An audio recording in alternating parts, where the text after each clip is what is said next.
It would be pretty cool. I think it would. I don't know. Yeah, no, I saw something and it was just a little meme, and it was like this girl, she's like, "Oh, I'm a model on Instagram," and the guy she's talking to is like, "Yeah, I'm a soldier in Call of Duty."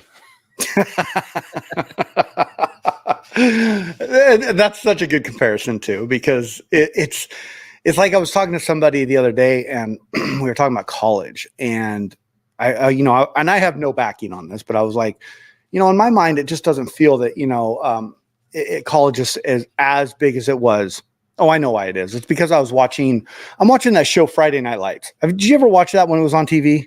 No, I don't watch baseball. I know you did there.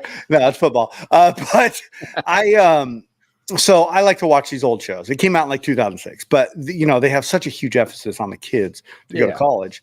And I'm like, you don't see that anymore.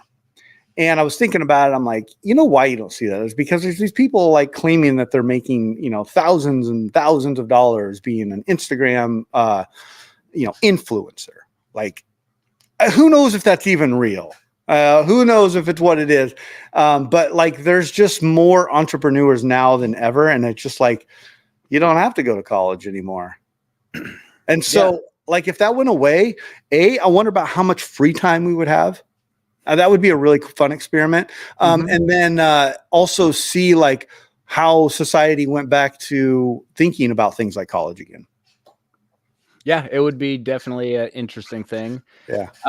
I'm personally not a big fan of college. I think that there is a purpose for it with the right, if you're going to choose the right career. Right. But I kind of feel like college should be used almost like a trade school where if you want to go to be, let's just say, a graphic artist, or I know that job's like going away with AI. Yeah, but, totally is. Let's say you wanted to go back, or you wanted to go to school for that. Go take graphic art school or classes. You don't need to have all the other crap that costs so much money to get, and you don't have to have a degree if you know what you're doing. Yeah, and I think that's the best way people should think about it. Yeah, and I mean, and so I have the same thoughts. I think college, two things. College should be taken with intent. So have intent on why you're doing it.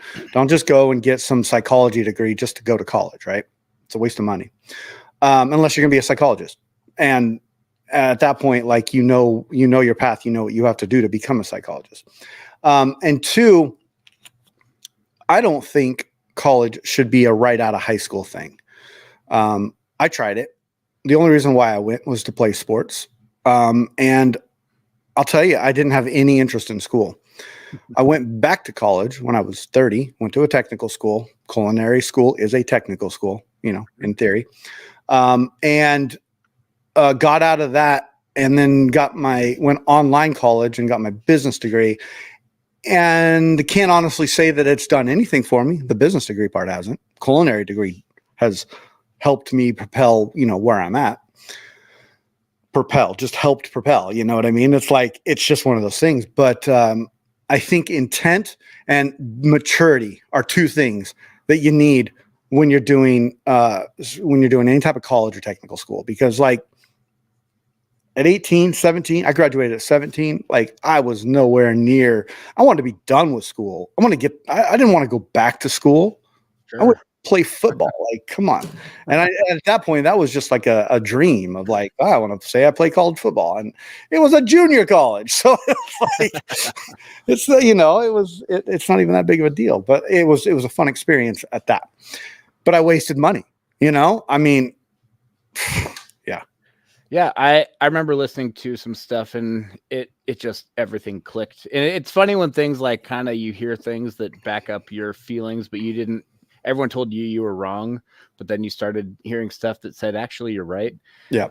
They said that college is a business, and their sales is telling you have to go to college, and you have to, if you want to get a good job, you have to get a degree.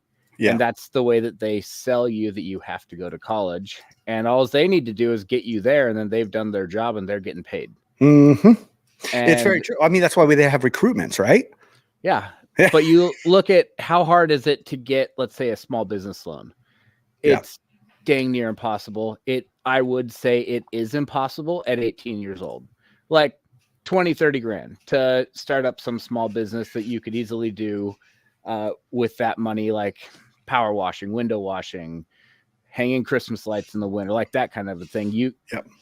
But that loan is impossible to get, but you want $150,000-$200,000 for college? Here you go.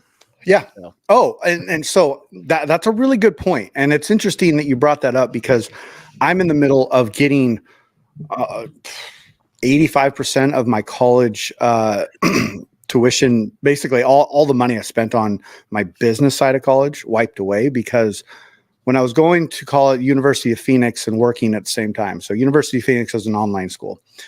And I had then the counselor, my counselor, would every quarter you'd get on the phone and they'd be like, here, I want you to get this loan because it'll give you X amount of extra dollars.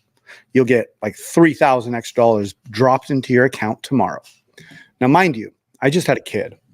Alana was out of work at the time because she was staying home with the kid. I was working pretty, standard job, nothing crazy. I wasn't making any good money. I think I might have been making an hourly wage at that point. And so to me, as a kind of a working through stuff, I was like, hell yeah, I'll take that money. Every quarter, dude, almost anywhere between $1,500 and $3,000 dropped into my account because of the loan they told me to take.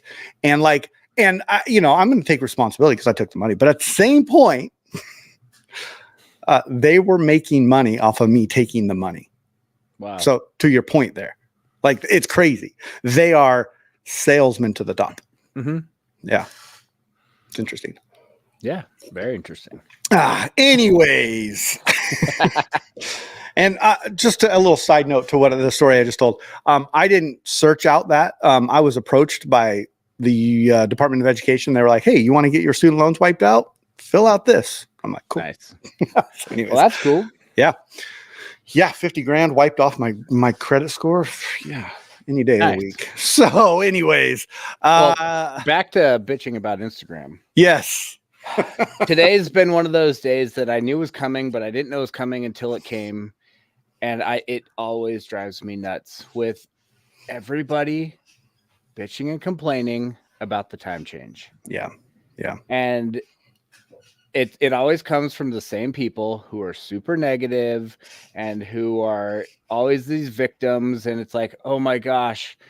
Like I was reading one, for instance, and they're like, it used to just hit me like I was out partying all weekend and it was just an hour sleep difference, but now I have to get up from work earlier and it's terrible.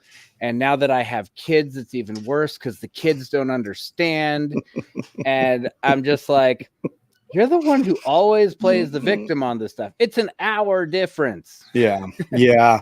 At this point, I don't really even remember, nor do I do anything because the cell phone updates itself. Mm-hmm. I just wake up in the morning. I'm like, look what time it is. Okay. I see what time it is. Like, yeah. It doesn't bother me. Now, the only part I do like about it is that it stays lighter up here. It stays a little bit lighter, a little longer in the day. It's not getting dark at 5:00. So I like it, honestly. Yeah.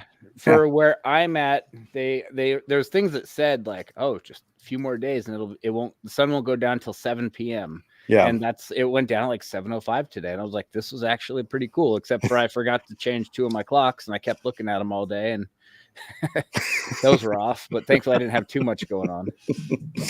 Yeah. I don't know. I mean, I don't know if there's ever really been a time that it's bothered me. Maybe when I would had to get up at work for like 4 a.m. or something, but like even then I'm like, whatever.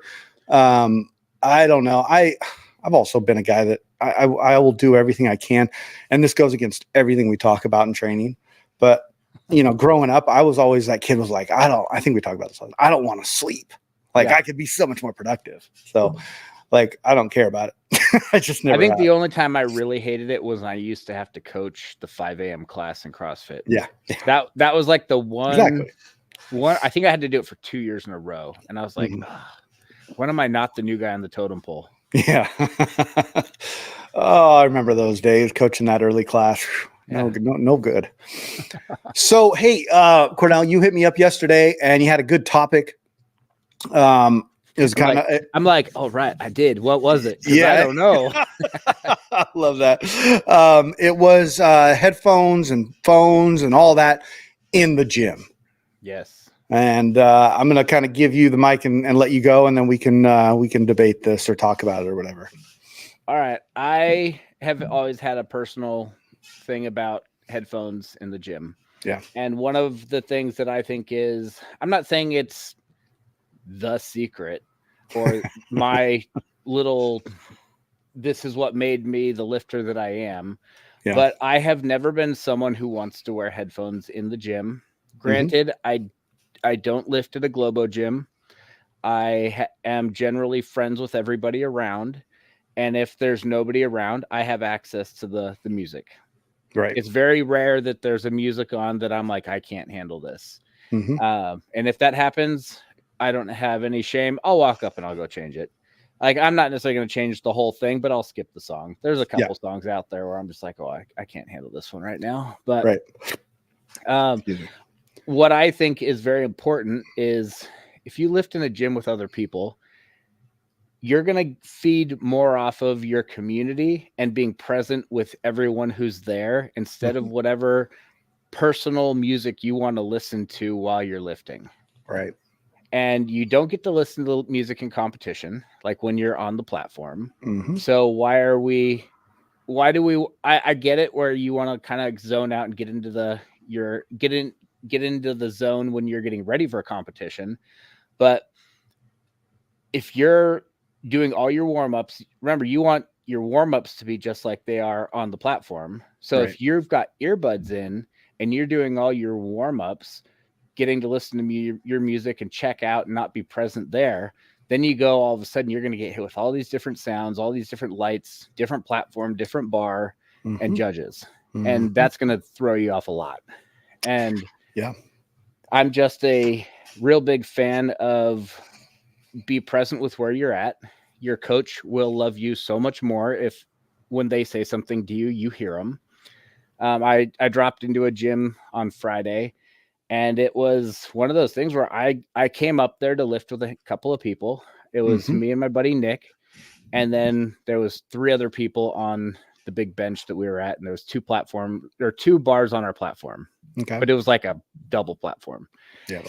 Everyone else had headphones in. It was like we couldn't even talk to them because you'd say something and then they would see your mouth moving and then they would push pause and then they would take their earbuds out and then you'd have to repeat yourself. And I was like, this isn't even worth talking to you guys. Yeah, that's an interesting situation because I think, the Globo Gym, it's an interesting one because I don't know. It's been a long time since I've really consistently went to a Globo Gym. I know that when I used to go to a Globo Gym, it was after work. So I would get there at like 10 o'clock at night. It was a 24-hour fitness. I'd get there anytime. And there was nobody there anyways. And I'm pretty sure I listened to music, but I was always really weird about it. I'd have one ear in and one ear out. Right. But the second I started doing like CrossFit and then got into weightlifting, that all went away because there's a speaker. You're lifting with people. It's a community. And music has such a good effect on your brain when you're lifting and doing all that stuff. So I understand that. But I also understand having the awareness of what's going on while you're on the platform. And I can't do that with earbuds in. I don't know what the hell's going on around me. What if something bad behind me, falls? Or what if I don't know. I like to hear the barbell, right? I like to hear the weights hit the ground. I like to see what's going on and be aware of it verbally and audibly. So I agree with you. I think in a situation like that, it is the gym owner's number one responsibility, the gym owners, to set that line and say, we don't do this here. We don't do it. Headphones, you don't wear headphones in here. I have a speaker system. I'll put some money into that. You don't even need to put that much money into it either. But I'll provide you with all the access to all that stuff. We can have music going on, but we don't do headphones here. Yeah. I don't know. If I owned a gym, that would 100% be my rule. Yeah. So what ended up happening is right when I was leaving, I was leaving at the same time a couple of the other guys were leaving, and the owner, who I'm I'm as good of friends as you can be with someone you don't see all the time, but whenever I see them, Yeah. it's like we're great. Right. And like, yeah, I love my gym, but I would also, if I had to move somewhere, I would love to be there. Right. Right. Yeah. So he came running out and he's like, "Hey, I have to talk to you too." And it wasn't me. Yeah. And then he basically said, "No more phones and no more earbuds. It's Yeah. on like coachable hours, because this gym is big." And Right. I'm not kidding. There was 40 plus lifters maxing out at the same time. Wow. And I think that there was 5 or 6 coaches on the floor, and the owner is the head coach, and he's watching like the A squad, and that's who these guys are. And he was like, "I'm yelling at you stuff to do, like coaching stuff. You're not paying attention. You see me talking to you, you push pause, you take your earbuds out, and then you want me to repeat myself? No, I'm not going to be that kind of coach." Yeah. And then it was also, he was seeing this, and so was I. They would only get their cameras out for the top lifts. So then all of a sudden it's like they're throwing another thing into the equation where they have to go set their camera up, and then they make the lift, or they miss the lift, and then they get their camera out and they start analyzing it. And that's not their job. They're the athlete. They're not supposed to be analyzing things and trying to coach themselves when they have a coach. Yeah. And on top of that, they were setting up their cameras in places where other people were lifting, even if they weren't lifting at the moment, that they were setting them up on other platforms. These people could not lift then. Right.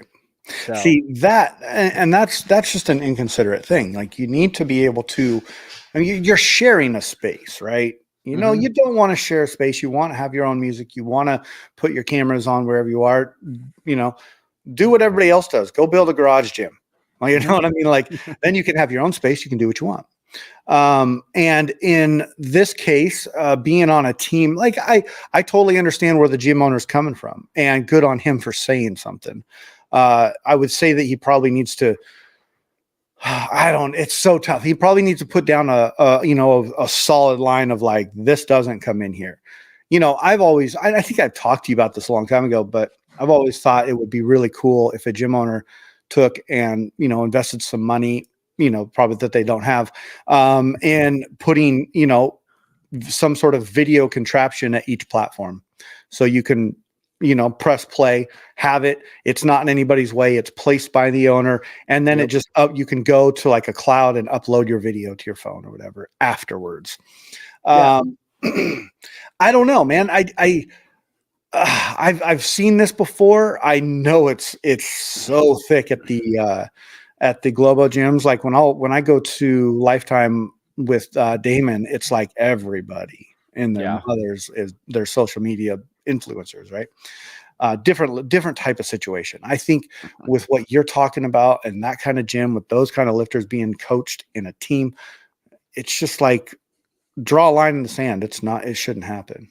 Yeah. So with my garage, when we had this cranking and there was anywhere from like 4 to 12 people lifting at the same time, I was seeing this problem happening.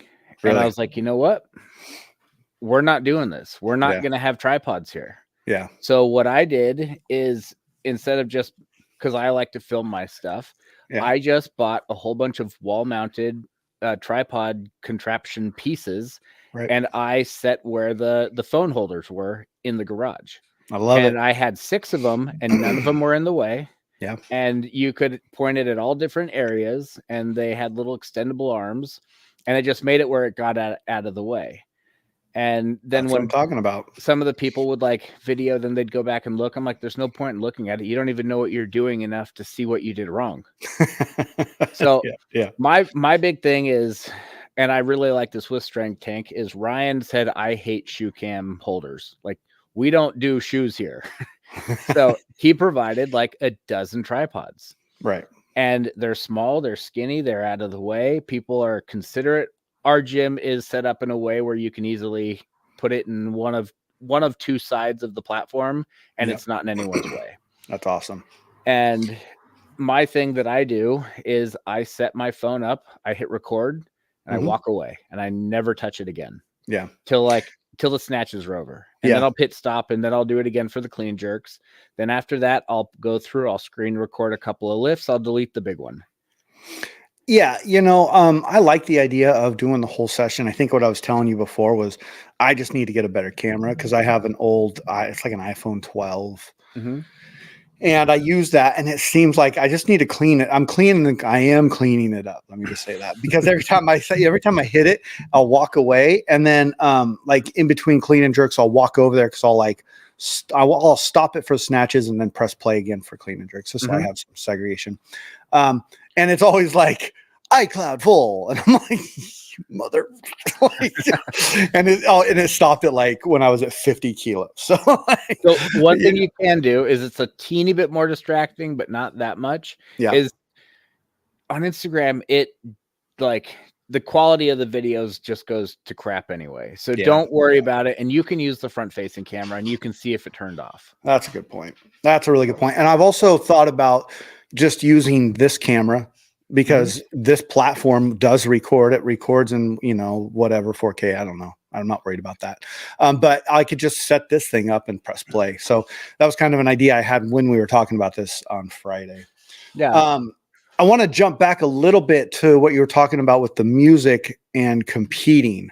Okay. Because I think that's you made a really good point, and I want to have that go unnoticed, which is you don't compete with music. I guess at most meets you don't compete. At the bigger meets, you're not going to compete with music. So don't practice all the time with music. And so this is something, and it's weird that you brought that up because I just did this on Friday where I was getting to the 90% of my lifts. And, I'm 3 weeks out. And so I'm starting to hit bigger lifts. And I had the music just blasted, right? Blasted. I mean, it was going. I'm like, oh, yeah, this is going to pump me up. No.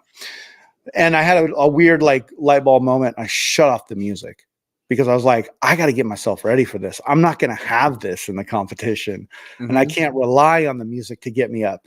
And I turned off the music and it was silent out here.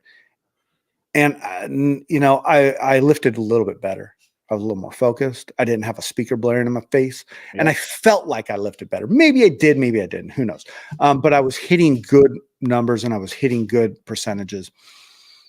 And I walked away from that being like, I like that I did that. I like that I turned off the music. I think it's healthy to do that. I think it's healthy to have music going at certain times. Like I like to listen to like really loud rock music while I'm squatting. That's not a big deal. That's not in your competition. Correct. That's why it's not a big deal. But like when I'm snatching a big lift, I've thought about this for the past couple of weeks. It's like I have like some music going and I'm turning it up like it's going to amplify or make me lift better, but it doesn't. Actually, it might make me lift worse. Who knows? I don't know. So for me, there are certain competitions that I have worn headphones and I have no problem. Like, so I'm a little bit different though. When I'm listening to music for snatches, I'm not listening to music anyone would ever imagine me listening to. Right. My normal go-to singer, Ruthie B. Whoa. Really? You know she is? Yeah. Super slow. I would not super calm. I would not have pinned you for a Ruthie B. That's awesome. I love it. So, because I need stuff that's going to calm me down and get me focused. Yep. And I don't want to over pull a lift. Yep. And I want to be in the zone and I need to get my heart rate down. The whole time I'm lifting, when I'm snatching, I'm like, just keep the heart rate down. Keep it down. Yeah. I like that, dude. That's generally it. That's one of my go-tos right there. Like some of the other stuff, no one would ever know because whatever. Yeah. And I've told this story. I don't know if I've said it on here before, but I remember saying it. I listened to someone talk once about listening to actual classical music. Like I do it. Yeah. Like that stuff. Yep. You're going to lift so much better. If you can get past listening to it, like what it is, it triggers stuff in your brain that you will lift 10 times better. and I think it's the Vitamin String Quartet. Okay. That's a really good one to listen to because they cover half the stuff that we know. Yeah, I So like you that. can find, you're like, oh, I know this song. But it's still in that classical music, violins, and I don't even know what orchestra type stuff. And at my first gym, I just randomly put it on once and everyone was smoking lifts.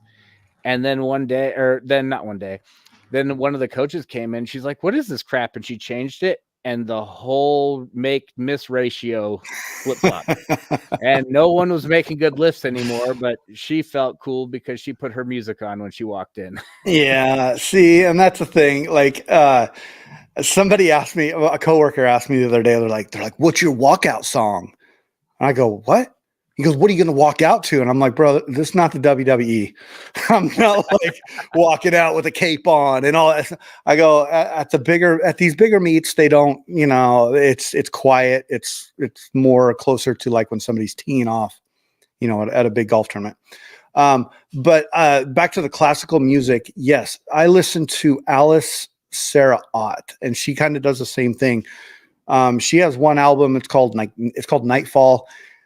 And I can listen to that from front to beginning and be done with go through snatch, clean and jerk, and squat. Mhm. And it's good timing. There's some good like movie scores that she does that will come in. It's a lot of piano. I love it. I love the classical music. It's I don't know if it's something that people know about, but like I guess it's kind of a hack. I don't know. I like it. I think it's great. Good one. No, so there has been, I think I've put earbuds in 3 or 4 times in the almost, we're over a year and a half at Strength Tank. Yeah. 3 or 4 times I put earbuds in at the gym. Yeah.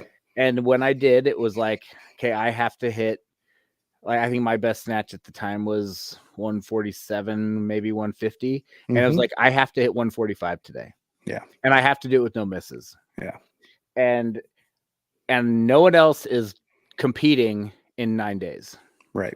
So I'm on my own program and I'm having a very stressful day and all that kind of stuff. So there's been 3 or 4 times where I have put earbuds in, but I'm not listening. You now know my secret to what I listen to. I love it. Everyone else is out there listening to gangster rap, and then I've got my little like lullaby songs going on. Nothing wrong with that. And that's the thing is like, and especially with music, man, it's so personal to you and how it hits you. Like that's what you need to find. And I don't know. I get what you're saying because like in those moments, 9 days out, you're in a gym with other people. You need to like kind of block things out. And also, I know that I got 20 minutes. Yeah. Because I set my time, I set my clock. Mm-hmm.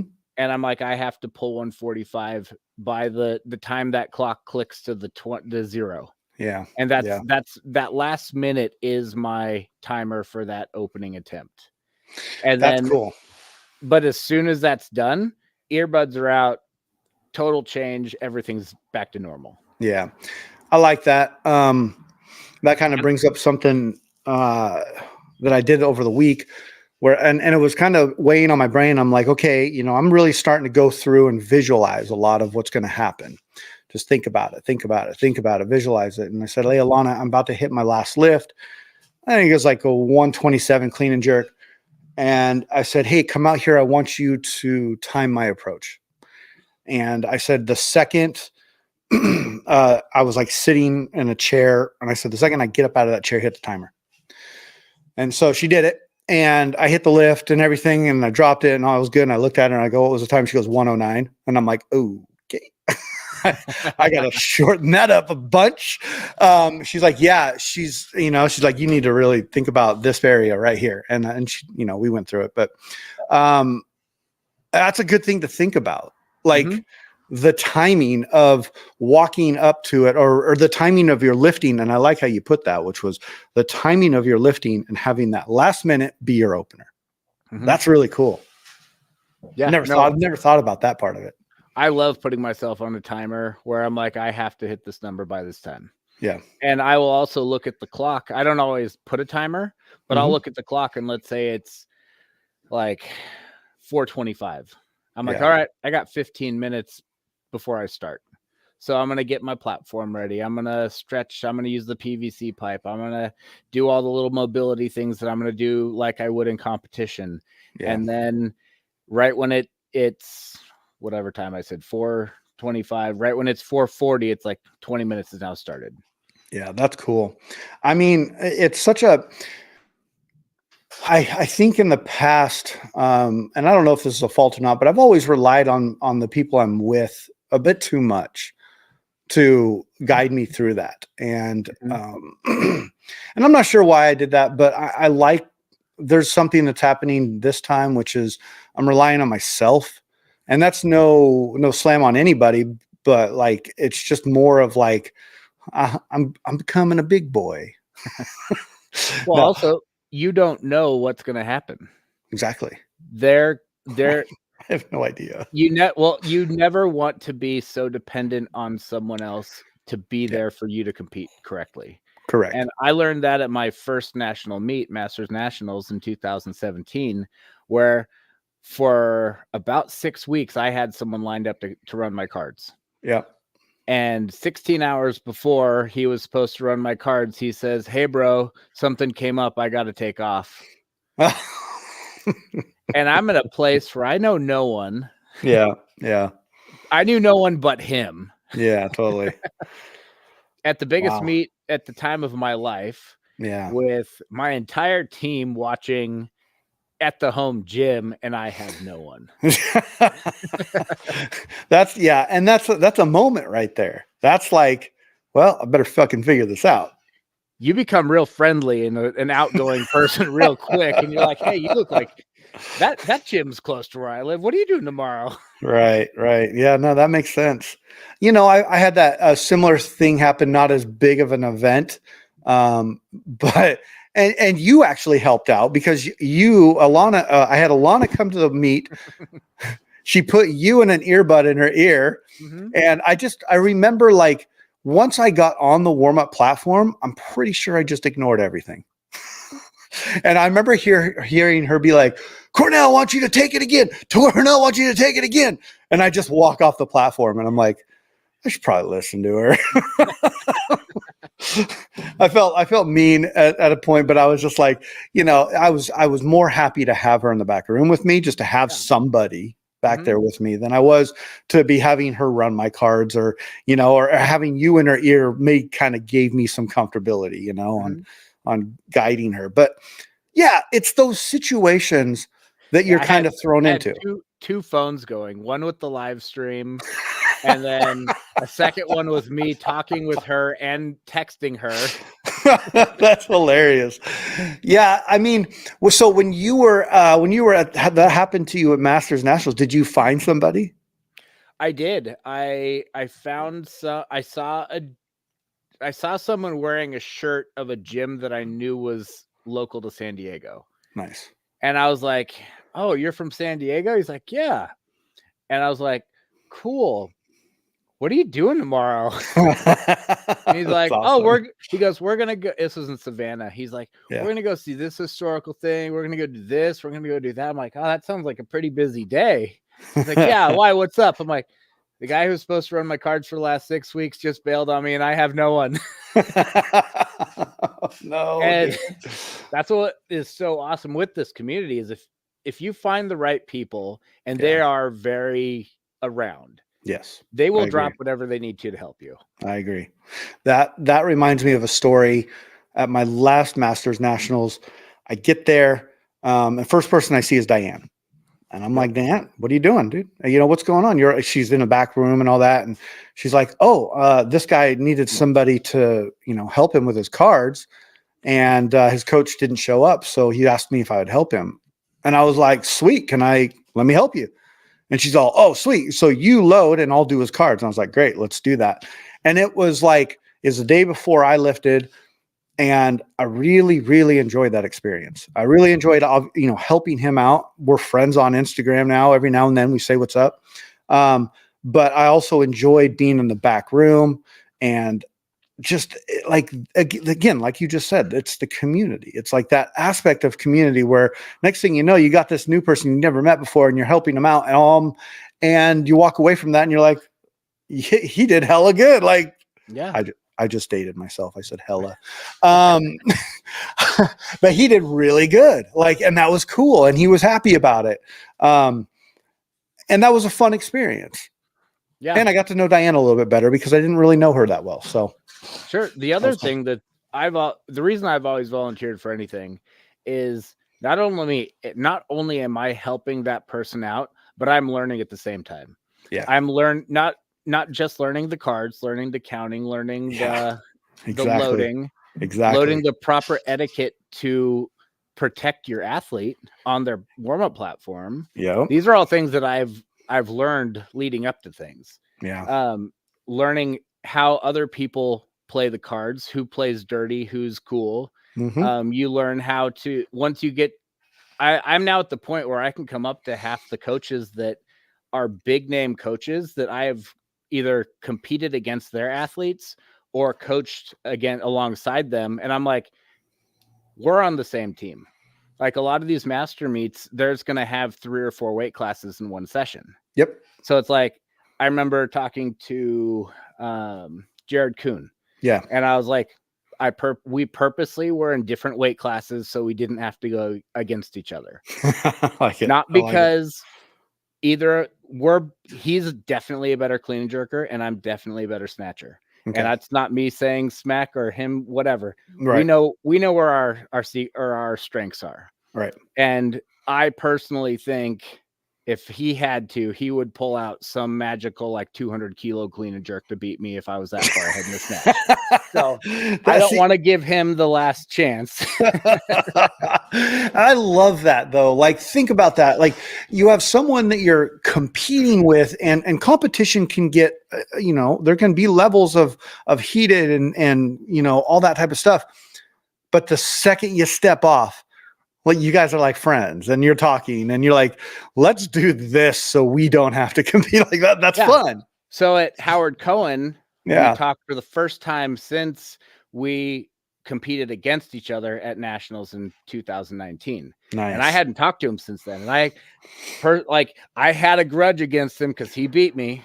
But then I was like, you know what? It doesn't matter anymore. We're on different weight classes. Yeah. And he's a cool guy. He is. Totally. So once we got to Worlds, then his coach was there, Will Fleming. Yeah. One of the top coaches in the country. Right. He walks up to Will and he goes, hey, that's Cornell. We're on the same team. We'll buy him time. He'll buy us time. If we need something, you talk to his coach. If he needs something, he's going to come to you. He's like, nice. Perfect. Nice. So all of a sudden now we have 12 people in our session, but it's not 1 on 12. It's 2 on 12. Yeah. You build alliances. Yeah. And I like that. At the same time, we can burn his competition's clock and vice versa. Yeah. So it's so much better to have those relationships and be able to build these, like, the alliances with stuff. Mm-hmm. And you don't do that if you're just going to be, oh, I don't want to run someone's cards. I don't even know this person. Or maybe you don't even know how to run the cards good enough because you never got into those situations.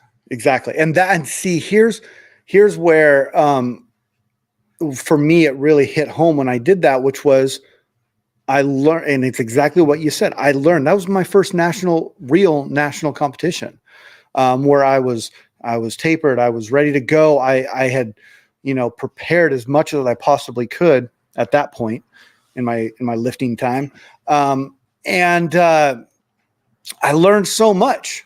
I learned about counting cards. I learned about, loading and, like you said, protecting your lifter and walking them out and doing, how much time you have and when to walk them out and when to stop them and when to hold them up on a lift and when to, all that the little tiny nuances that we don't think about, because when we're athletes, we're just told what to do at that point most of the time. And I hope that people that when they listen to this, they're understanding, like, we're not just like bragging about our stories. We're sharing our experiences in order to provide some knowledge, and maybe like next time you go to a meet, offer to help somebody. I don't know. No, I got the opportunity to run cards for, I don't think he was ever a world member, but a lifter who's been multiple time Pan Am's lifter. And I saw him and I was like, we had done a podcast on a previous podcast before, and I was like talking to him, and I would just go, hey, I know what it's like being in your situation where you're the head coach of your team. Yeah. Do you have someone here? Or do you need help running cards? And he's like, well, I didn't really have anyone, but if you don't mind, like I could use some help, at least loading. I can probably run my own cards. I'm like, I'll do whatever you need me to do. Yeah. And I told him, I'm not going to be here telling you what attempts you should take. You're going to tell me what you're going to take. It's not my job to second guess one thing you tell me. I'm just going to give you all the time you can. I'll keep you on time. Yeah. I'll make sure that we can snake anyone's clocks that we need to. I know half the people in your session, and I know what they're capable of, and I know their PRs. Yeah. That's cool. And he said that I ran his numbers just as good as the international team did it at Pan Am's. And I was like, I don't think that's true, but that was a very nice thing to say. Yeah. And I was like, I still look at it like I'm not going to treat this any different than I would a local meet, because I have a job to do, and I'm just going to do it the best of my ability. But at the same time, I had this other kid who was helping. I'm like, hey, you have to stand here. Yeah. You have to make sure no one walks anywhere near this platform, because people are just going to walk all over it if they think it's just open. And we need to make this his spot.